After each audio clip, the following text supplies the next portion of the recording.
Assalamu alaikum wa rahmatullah, chers internautes qui nous suivent à travers la chaîne YouTube Yatal Kheltine. Nous avons l'honneur et le plus grand plaisir de recevoir sur ce plateau quelqu'un qui fait la fierté de Diourbel, un écrivain, un inspecteur de l'enseignement. Il s'agit bien M. Ibrahima Diom. M. Ibrahima Diom, bonjour. Bonjour, M. Mohamed Diakhaté. C'est un réel plaisir aujourd'hui de faire un entretien avec toi. Je suis inspecteur de l'enseignement, je sers à Bakel, je suis un fils de Diourbel, je m'active dans la poésie et aussi dans le roman. Donc récemment, j'ai publié un recueil de poèmes qui s'intitule Les parfums du silence et j'ai publié aussi un roman qui s'intitule Le blizzard des hasards. Merci beaucoup de l'invitation. Merci, amis internautes. Au cours de cet entretien, nous allons parler de l'art et la littérature. Nous avons commencé du premier roman qu'il a publié, Les parfums du silence. Ça remonte à quelle date? Vous l'avez publié quand? J'ai fait une précision, c'est un recueil de poèmes. C'est un recueil de poèmes. Bon, c'est une compilation de 23 textes. Le livre fait 82 pages. Donc à travers ce recueil de poèmes, il y a plusieurs thèmes. Il y a le thème de la paix, le thème de la liberté, le thème de la renaissance africaine, chanter aussi Diourbel ma terre natale, chanter aussi l'espoir, chanter aussi mes souffrances d'enfance. Donc pratiquement, c'est à travers ce mélange de thèmes que je suis en train de valoriser en tout cas certains thèmes qui me sont très chers à l'esprit. Et de ce point de vue, la poésie aussi est capitale aujourd'hui parce qu'il faut aussi que la poésie renaisse de ses cendres après les Senghor, des Birago Diop, des David Diop, des Amadou Lamine Sall. Il faut aussi qu'il y ait une nouvelle génération qui prenne la relève pour que la poésie ne meure pas au Sénégal. Qui vous a inspiré, qui vous a contaminé le virus d'écrire cet amour-là? Bon, je peux dire que cet amour-là date du temps du collège. Quand j'étais au collège, vers les années 1994, à Diourbel, j'ai commencé à composer mes premiers textes. Je peux dire qu'en tout cas, c'est un don. La poésie est un don, c'est moi. Donc j'ai commencé vers l'âge de 15 ans, 16 ans à composer mes premiers textes. Et pratiquement, ce qui m'inspire de plus, c'est la souffrance, c'est la solitude. Généralement, c'est ce qui m'inspire. Vous voulez dire que la souffrance et la solitude est une source d'inspiration? Parfaitement, parfaitement. Je dis que la souffrance et la solitude concourent en tout cas à ma création littéraire. Donne une force, donne une vitalité à ma création poétique. Maintenant, qu'est-ce qui a motivé le choix de ces différentes thématiques-là? Comme je l'ai dit, le poète ne choisit pas ses sentiments. Il y a des sentiments qui sont universels. La souffrance, l'amour, la solitude, la paix. Tous les grands poètes l'ont chanté, que ce soit les poètes français et les poètes africains. Donc moi aussi, je ne fais qu'apporter ma contribution. Je veux dire que l'être humain est un être en tout cas composé de chair et d'esprit. Parfois, c'est donc le cœur qui est brisé, parfois aussi c'est l'esprit qui est perturbé. Et maintenant, dans cette atmosphère, dans ce climat de souffrance ou bien de paix, le poète écrit sous la dictée, en tout cas, de ses pulsions, de ses désirs. On peut dire que l'amour est un facteur de cohésion sociale. Vous avez abordé l'amour. Parfaitement, l'amour est là. Oui. On peut parler des différentes thématiques. Une à une. La première thématique porte sur quelle? J'ai parlé de la paix. De la paix, oui. Pourquoi la paix? Pourquoi vous avez parlé de la paix? Parce que la paix est le fondement en tout cas, de cohésion sociale. Aujourd'hui, les pays qui sont en guerre en Afrique, ces pays-là ne peuvent pas aller vers le développement. Aujourd'hui, les continents qui sont en tout cas bouleversés, éclaboussés par la paix, ne peuvent pas aspirer au développement économique, social, politique, culturel, religieux. Donc la paix est sacrée. Parce que Dieu même a dit que il veut en tout cas un monde de paix. Sans la paix, l'homme ne peut pas vivre, ne peut pas même aller travailler tranquillement. Donc si l'Afrique veut emprunter le chemin du développement, il faut qu'on cultive la paix. Parfaitement, il faut qu'on... Oui. La deuxième thématique. J'ai parlé de la liberté. De la liberté. Pourquoi la liberté? Parce que la liberté aussi est innée en l'homme.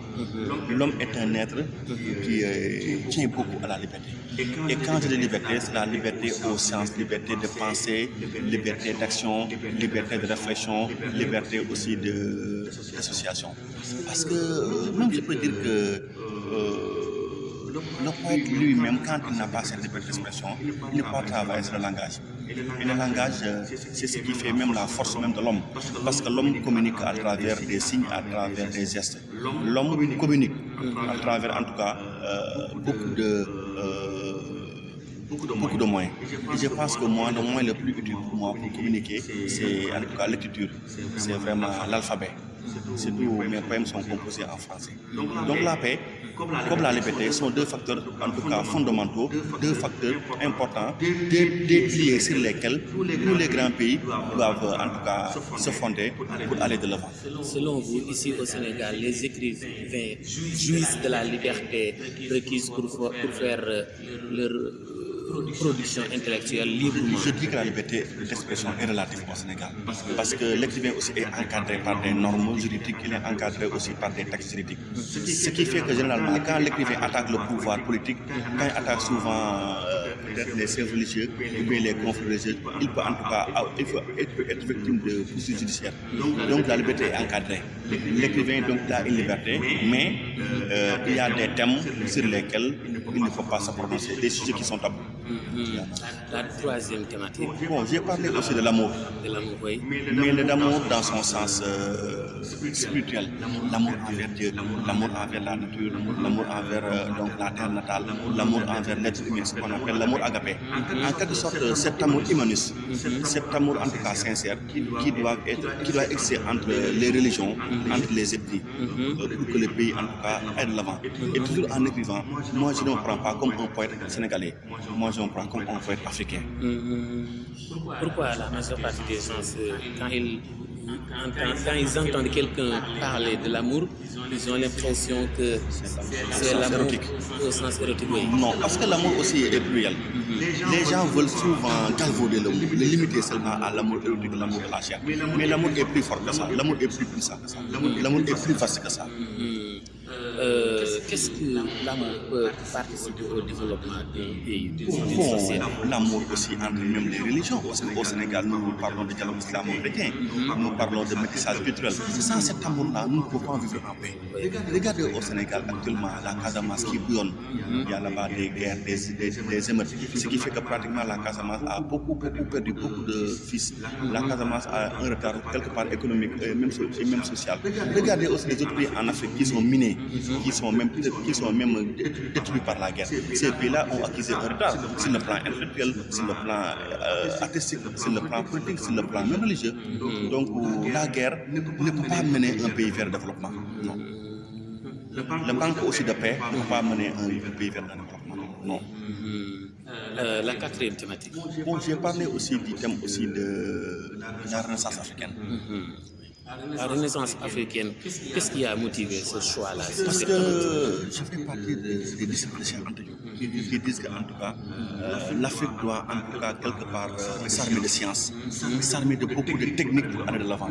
L'Afrique n'a rien à envier aux autres pays, aux autres continents. Non. Le potentiel est là, mais ce qui reste, c'est la synergie. C'est la synergie des efforts, c'est en tout cas la libération des esprits, la création artistique. C'est pourquoi je dis que l'Afrique doit renaître de ses cendres. L'Afrique doit être un continent en tout cas qui doit en tout cas émerveiller les autres continents. L'Afrique a un potentiel qui est là, que ce soit des créateurs, des techniciens, des sociologues, des scientifiques, des historiens, des anthropologues, on en a. Mais ce qui reste, c'est quoi? C'est la mise en œuvre concrète. Ce sont les mesures d'accompagnement. On peut dire que vous prônez pour l'unité africaine. Parfaitement. Je suis quelqu'un qui milite pour la paix, pour le panafricanisme. J'aime vraiment la fédération des pays d'Afrique. Donc, quelque part, en tout cas, comme je l'ai dit, je suis un disciple de Cheikh Anta Diop, je suis un disciple de Kwame Nkrumah. Je veux le panafricanisme. Quel regard jetez-vous sur les coups d'État qui sévissent dans l'Afrique? Bon, je ne fais qu'avoir. Je n'ai qu'un sentiment d'indignation, un sentiment de frustration. Je pense que tout peut se passer par la paix, par la dialogue sociale. Tout peut se passer par, en tout cas, un débat d'idées et pas la terreur et pas les ennemis. Quelle est la conclusion que vous pouvez faire par rapport à ce recueil de poèmes-là? Bon, je dirais que c'est un recueil, en tout cas, que je trouve très intéressant. Et un lecteur qui le lit ne va pas regretter. Des conseils que je donne, il faut que les jeunes écrivent pour véritablement montrer que l'Afrique a un potentiel qui est là. C'est le plan artistique, c'est le plan littéraire. Pour